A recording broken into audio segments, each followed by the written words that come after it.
bi ame juma la octobre kalo kile bisaba ani gili samba flamowa ani turu foli be awye amunu be kan laje mali kono mali ko kan ayo bismillah ngaba mananga kuno foni o keneka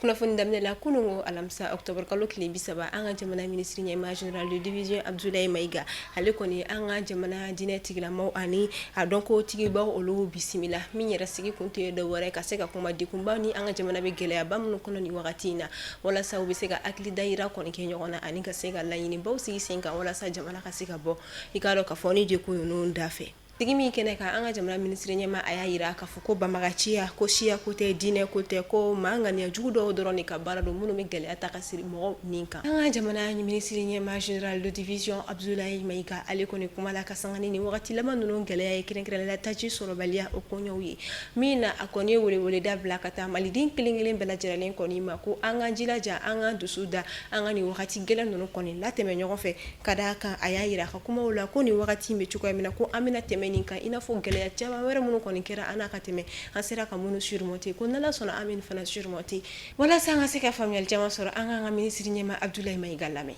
mana nyimo ka mirina de kona la vraiment e wule blanc ma bimina parce que ni koko beni crea ani frugu be seka boje mana deun ni nyongo chechumna ya fo chuma c'est vrai que gouvernement ga barabe wajibe jama nyimo re ka barabe sente mo ka barabe mais ateta tukushira ateta dugutugu ko ateta la datugu ko ateta dine nyimo ko parce que ni population be nyongo en première ligne albika wule blama ame gilam kona la nyala sonama ni be ban ni gilanana que fanga gila jatemne munana ni gilaye ame se ka ba kono chukumna pour nga bo gila kono ateta beni kilia mani anisigi ka kuma atetoko vraiment kokun kona la nyemu fo au joro bala kusobe au joro ka bon kusobe donc vraiment jigi ba ko albimina jamana nyemo c'est trop là aka kan vraiment ni kine ka nga fulibla ka nyishi anga sarasu joro bala kusobe mais jamana nyimo gore ka mirina kona la bimbina vraiment fuli kan se mo mun makusobe we c'est un chauffeur vraiment ni kine ka akwa jamana kona la me tashi blake ka nyeshuma munu ni tura ni koina munu ni re ni tura insécurité là depuis terrorisme damna nga jamana kona me do kala ka ubedaro suma malaka jamana kisi ka population voulait nous mena ko suspect c'est que femme te normalé ou ka sigida kona la ma pour tout voulait ka janamu voulait ka sarasu le ka fa c'est ni be ansikan le meni mo na ba ansikan le meni tikila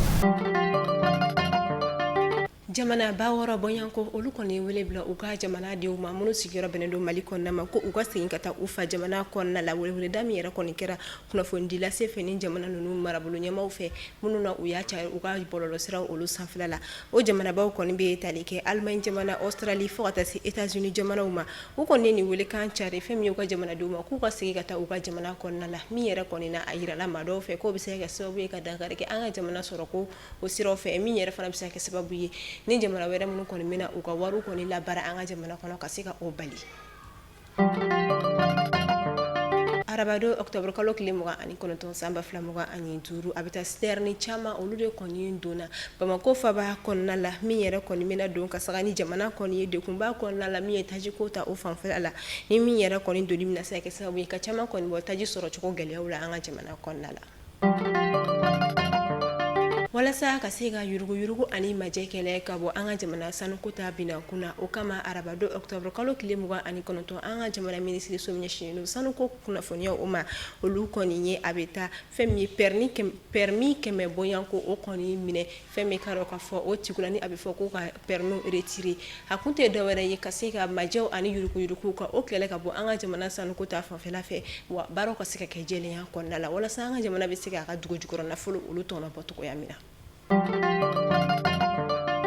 kono alamsa octobre kalo kile bisaba anga jamana faba konna la kere la commune folo ni oye amara bulo folo konna yi musula jekulu mimbino ni abifo o mako association nouvelle ère olu koni ni la sigi bado koni ken kono octobre kalo kile bisaba alamsa mi sigi kunte do were ye femi china bo ani wolo no la boni oye cancer de sein et cancer de col de l'utérus keleli o konyaw ye mina ami o kalo konna la wala sa ka se kanye foli koni ke ani mamuno koni me fe kata dépistage ke ka se kata kanye soro o ko la wala sanga famille tema soro kuna fone wala anga Aisha kone lame Chimbo kata se wolonugu boma ni banaye mi ni abe dankari musulaka bayiri ka chama ni ka buna aramadenya la san konna la ka sababu ke adombaliyai wala sa ka se ka okele faranyo kan jekulu min be ni alebe wele ko nouvelle ère féminine na ale ni CNJ ka bolodi nyogoma konna la u farla nyogon ka dokotoro bawele ka se ka nyefoli ke wolonugu bon ale ni shimbo keleli ma chuko yamina bo cancer de sein fene e de tayi e de muso ba aka shimbe e de bolo muso ele ka muso ya e shini o de ba ni che o bon yogona i simbi bolo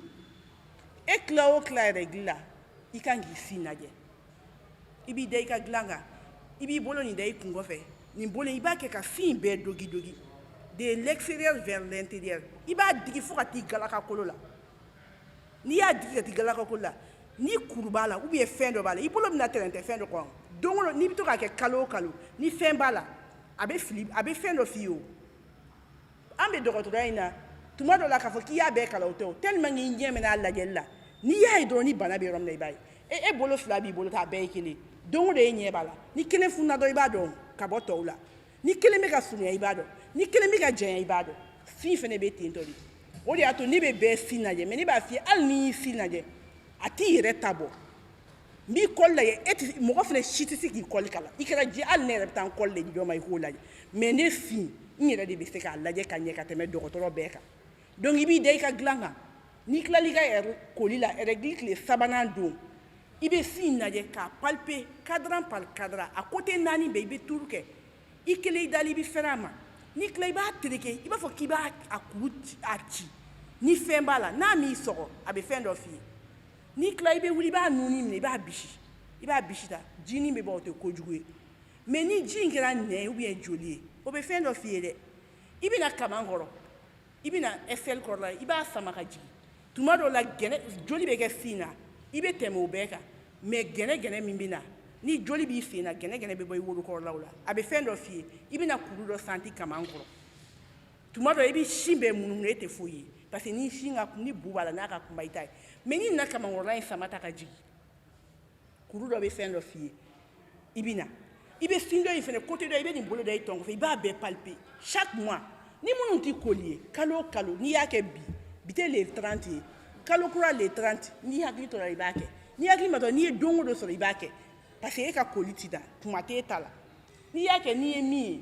ibe soro ko bi bo filila muso munun be no ko ala ye nin bana in kɛ olu garizigɛ ye amma kan cogo si la u kelen ka nin bana in ni k'a ta k'a da u kunna muso ye min ye dugu in kɔnɔ bɛɛ b'a dɔn mais an b'a ɲini an balimakɛw ni an balimamuso bɛɛ lajɛlen fɛ ka sabu kɛ u yɛrɛ cɛw nu fana n'u balimamuso de bɛ kan ka muso fana soutenir donc maintenant an balimakɛw an'an balimamuso an tɔ cɛw fɛn bɛ yen jigiya min fɔra furu kɔnɔ an k'a tɛmɛ ka ni bana do bana wɛrɛ do an ka kɛ ɲɔgɔn jigi ye an ka ɲɔgɔn soutenir hɛrɛ ni hɛrɛ tana la donc ni ka kɛɲɛ ni nin bana ye an b'a ɲini fɛnɛ cɛ bɛɛ lajɛlen fɛ an ka kɛɲɛ ni hakili ye ni ala ye doni min dama an ka sa kɔrɔ o fɛnɛ cɛya n'a taabolo dɔ ye bana mana kɛ cogo o cogo ni kɔnna a ma fura kɔni bɛ se ka sɔrɔ a la nin baara in kɔnɔna la hakilina ale bɔra muso cɛsirilen min na ale ye nin hakilina in ta walasa musolakaw u bɛ se ka lafiya sin bon kɛlɛli la ale ni wolonugu bon kɛlɛli la cogoya min na bon octobre rose ko yɛrɛ tɛ mais cancer ye bana ye comme a tɔgɔ yɛrɛ bɛ fɔ cogo min na bana dogolen don donc bana dogolen o bɛ tiɲɛni min kɛ bana minnu bɛ ye kɛnɛma olu t'o kɛ donc c'est pas quelque chose qui est fɛn tɛ mɔgɔ bɛ se k'a fɔ ko i tɛ fɛn min kalama sisan bɛɛ b'a kalama a m'i somɔgɔ minɛ a m'i yɛrɛ minɛ i tɛ mɔgɔ dɔn a ma mun minɛ o tɛ yen bi na i tɛ mɔgɔ si ɲininka n'o m'a f'i ɲɛna n y'a mɛn y'an fɛ yen karisa tun ko k'a b'a muso la ou bien a tun bɛ karisa dɔgɔnin na ou bien a tun b'an sigiɲɔgɔn dɔ den na donc bɔ bɛ k'a kalama Mali yɛrɛ la yɔrɔ o yɔrɔ o b'a sɔrɔ a ye tiɲɛni kɛ solution yɛrɛ t'a la tuguni quoi. Donc ne kɔni se ye mun ye pour le moment ne ni n ka association mɔgɔw o ye k'a essayer ka sensibilisation de kɛ don o don pour que ka mɔgɔw encourager u ka taa dépistage kɛ. Cancer fura tɛ foyi ye fɔlɔ dépistage kɔ. Donc c'est comme hali ni wari b'i bolo quel que soit le milliard que tu as ni bana in sera niveau dɔ la cogoya t'a la quoi. Donc o ɲuman ye mun ye dépistage ye fu ye bɛɛ ka wuli bɛɛ ka t'i ka dépistage kɛ maloyala ko tɛ sida dépistage bɛ kɛ yɔrɔ min na o mɔgɔ tun bɛ maloya n'o ye bi-bi in na o kɛlen don koba tɛ tuguni quoi bana de don comme les autres maladies an ka wuli an ka taa dépister dépistage ye siɲɛ kelen dɔrɔn de ye san kɔnɔ. Donc mɔgɔ si man ka o gɛlɛya man ka mɔgɔ si sɔrɔ ka t'o kɛ surtout a fɔra en temps normal CCRF la centre communautaire la hôpital la fu de don. Hali ni montant b'a la o bɛ na ni condition wɛrɛw de bɛ na n'o ye mais ni seri ka sigida dɔgɔtɔrɔso la kunnafoniya jɔnjɔnw bɛ d'i ma i b'i ka dépistage kɛ bana b'i la bana t'i la i hakili bɛ sigi o ka fisa i bɛ bɔ a kalama don min k'a b'i la o k'a sɔrɔ a ye tiɲɛni k'i la. Octobre kalo o talen no ka ɲɛsin ɲɔgɔn dɛmɛ okumu kɔnɔna ma o kama an bɛ taa an ka jamana kɔrɔya fanfɛla o fɛ ka sanga ni arabadon octobre kalo tile 29 fɛn min ye an ka jamana kɔrɔya fanfɛla la kɛrɛnkɛrɛnla Tombouctou ale gouverneur ale kɔni senabɔli kɛ ka taa dugu bɛɛ la maa sikɔrɔbatigi o ma ni min ye muso la ka ye a si bɛ san 98 ka taa foli kɛ a fɛ ani ka hakilinaw dɔn ani ka duwawu ɲini a fɛ min yɛrɛ la u ye bonyaw kɛ a ye min bɛ tali kɛ nɔnɔmugu sukoro tulu bidɔn ani sumasiw caman na. An bɛ taa Masina ka olu fɛ yen ni wagati na Masina dugu kɔnɔna la a kɛrɛnkɛrɛnnen la a mɔnikɛlaw kɔni kamana gannen don min na u ye a yira k'a fɔ ko a bɛ wagati bɔ sisan nɔ u ka jago kɔni tɛ ka yiriwa min ye u ka jɛgɛ yɛrɛ u tɛ ka san ka ɲa u bɛ min kɔni ɲɛfɔ ko o kɔni sababu tɛ dɔ wɛrɛ ka d'a kan k'u ka sanni fanbakɛlaw kɔni bɛ bɔ Bamako faba de kɔnɔ ani Segu dugu o kɔnɔna la ka taa sanni kɛ u fɛ yen ko nka ka sababu kɔni kɛ ni taji sɔrɔli gɛlɛya cogoya olu ye o kɛra sababu ye u kɔni ka jɛgɛw tɛ ka san wa min fana na u tɛ ka glasiw sɔrɔ ka d'a kan frigo caman bɛ marché ni courant ni courant tɛ wagati min na u bɛ groupe k'a la ni olu dɔw fɛn bɛ marché ni tajiw ye ko fana kɛlen sababu ye k'u ka baaraw cogoya gɛlɛya u bolo kosɛbɛ ko a bɛ se ka dankari kɛ marabolo yɛrɛ ka sɔrɔdaw la. Ka kunnafoniyaw datugu an bɛ taa kɔ kan kibaru la Tanzanie jamana kɔnɔna la Tanzanie jamana ɲɛmaa Samia Hassan min ni ale Tanzanie jamana ɲɛmaa ye ni wagati in na a kɔni yirala k'a fɔ ko jagoya fanga o de bɛ ale bolo ka d'a kan fɛn min ye a fanga sinamatɔn wɛrɛw ye minnu ye parti politique wɛrɛ minnu kɔni bɛ ka fanga ɲini a yirala ko a ye olu kilancɛ bɛɛ lajɛlen kɔni datugu kaso la o kɔfɛ maa wɛrɛ minnu fana bɛ ni olu ma datugu a y'olu disqualifié ka bɔ fɛn min ye jamana ɲɛmaa ɲini kalafili o sɛbɛn olu sanfɛla la min na a yɛrɛ kelen de kɔni bɛ to lisi la maa bɛ se ka fɔ ko ale yɛrɛ kɔni bɛ se ka jamana ɲɛmaaya sɔrɔ je reprends c'est mal dit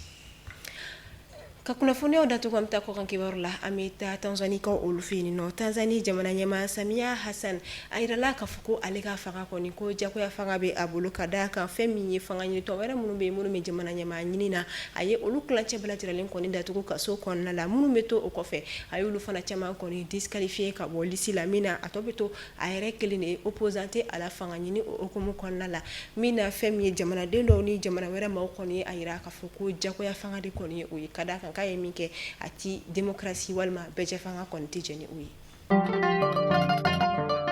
Mali kunnafoni bolo sa lajɛbagaw ne bɛ dansigi aw ka bi juma kunnafoniyaw la an b'aw fo a ka lamɛnli ko ɲuman na aw kan bɛ sini sibiri ni Ala ma basi kɛ ni aw la Ala k'an si jɔ kuma kɔnɔ k'an ka jamana basigi